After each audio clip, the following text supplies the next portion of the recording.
Gonzalez, a little too little too late in my eyes.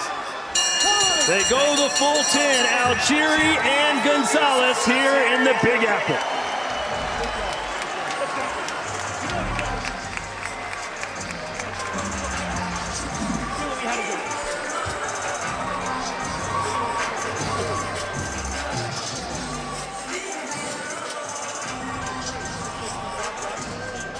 Look at that eye.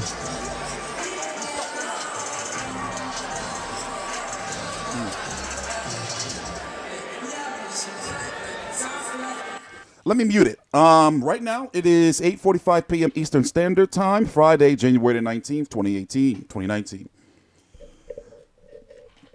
I don't know. Like Chris Algieri's style, that slickster he tries to be, he looks more like a dancer than a boxer. Don't get me wrong, that should be pretty. You know, with the tassels on you know. He's an effective puncher. The power. And, you know, yeah, he's coming off of a layoff. His first fight back in quite some time. I covered the fight. It was on Fight.tv. It was $15. I didn't mind paying for it. Angel Hernandez. Guy's fighting now is named Daniel Gonzalez. A sparring partner, by the way, who started laying hands. Shh. Algieri does not look like a happy fighter, despite what seems to be a pretty one-sided victory. And I tell you who else is not going to be happy after this is Daniel Gonzalez's corner. Moises Roman was yelling, insisting his man to do more, to punch, that Algieri doesn't want to fight. And the way things look, he might have been right, but maybe too little too late. We're going to find out right now. How many rounds did you give Gonzalez? Well, maybe 4. 4 at most, but 3. And here Algieri's pepping up a little bit, going over to say congrats on a good fight to Daniel Gonzalez now. And now they can be friends again, right? There you go. Now they can love each other. But because it was all business for Chris Algieri. Only the second time Gonzalez has ever been 10. I thought they was reading the cards. Also, notice how long they're taking with the cards. If Chris Algieri wins, he may have one more tune-up fight. But obviously that cut he has to heal. And they're talking about him fighting Maurice Hooker if he wins. On the undercard of Bivol versus Joe Smith. Title shot at 140 pounds. Thank God he's not staying at 147. Looking to go 2-0 since his 31-month layoff. Promotional issues with Joe DeGuardia, had a knee injury, wanted to get that completely healthy, and now he's back. Does he have his second win in a little over a month? Let's find out. David Diamante with the official decision. Ladies and gentlemen, after 10 rounds of action here at Madison Square Garden, we go to the judges' scorecards. James Pierce, 98-92. John Madfis, 97-93. Mark Constantino, 96-94. All three for your winner by unanimous decision.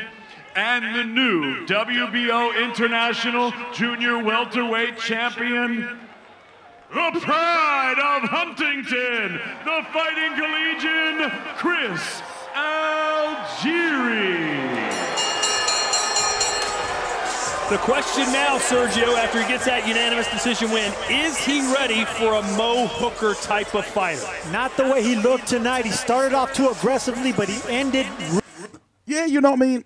The biggest issue I've been wondering about is, like, does he have enough power to keep bigger, stronger fighters off of him? Because he, like, likes to move around. He dances, but he doesn't throw, you know, a lot of punches. Now, he did hit Daniel Gonzalez with a nice body shot and tried to take his head off the last round with a straight overhand right. Let's listen to the post-fight interview, and I want to hear what he has to say because he's very good on the microphone. Win in as many months, but you didn't look like a guy that won after the fight. You didn't look that happy after the fight. How did you feel the way you fought? You know what it is? It's just a lot of the things that we were working on, you know, I wasn't pulling the trigger on. So, you know, I'm my biggest critic. You know, I wasn't doing what I was doing. My performance wasn't my best. But we got the W. You know, we got the belt. We're moving on. And I got to take care of this eye now, which is a real bummer. But, you know, we did some of the things we worked on. But honestly, I felt a little off today. And it is what it is. You go back to the drawing board, and you look to come back better. You're known for being in great condition. It did look in like the latter stage of that fight. You were looking at the clock. You looked like you were a little tired. How did you feel? You know what it was? It wasn't so much I was tired. It was that everything that was happening led to a clash of heads, and the eye was getting worse and worse.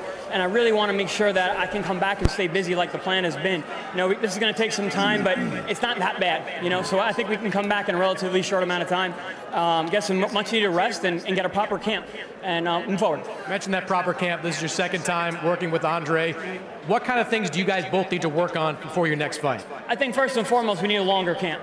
You know, we've had 2 back-to-back fights. We fought twice in 7 weeks. Coming off a camp with Daniel Jacobs, we need camps where we're focused on Chris Algieri. We need camps where we're working on specifics every day and day in and day out. You know, when you work on it for 3-4 weeks at a time, you do it for 3-4 rounds at a time. So I really want to get a full 8-week camp and move forward. Am I right, Andre? That's absolutely correct. It's just a matter of time. He's sharpening up. He's been off for 2 years. He's making strides, and I can guarantee you his next time out, he'll be sharper than a razor blade. Okay, all that being said, you are being lined up for a shot at Maurice Hooker. There's been talk that that will be your next fight.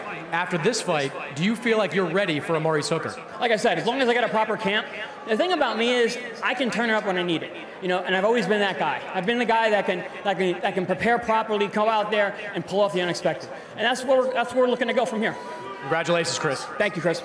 Todd? So that Excellent answer, right? And it's true. So basically, he wants to have, you know, they got to figure out the timing for that eye. I'm saying he's going to be back summer, late summer.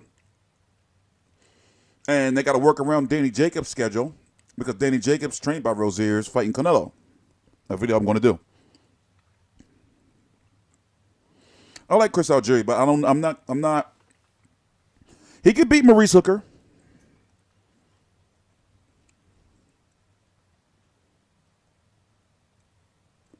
I'm TstreeT Controversy. This is TstreeT Controversy Live. Please subscribe.